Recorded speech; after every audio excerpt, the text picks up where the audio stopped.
Hi, my name is Amaia. Hey, I'm Raphael. Hello, my name is Mathilda.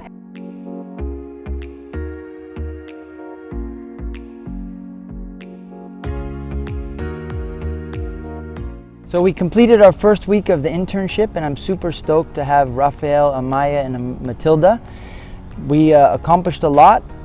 We had, on Monday, our first day, we did a full morning of shooting a video interview.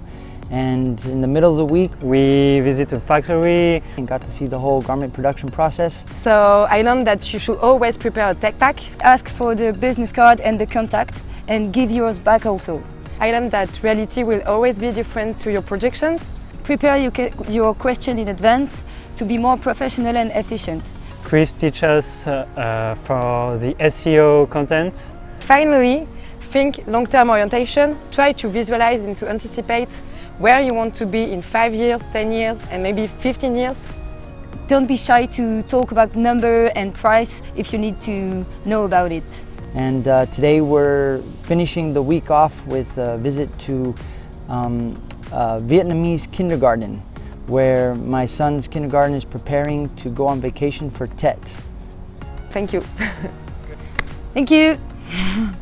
I'm excited for the next 6 months. Let's see what happened.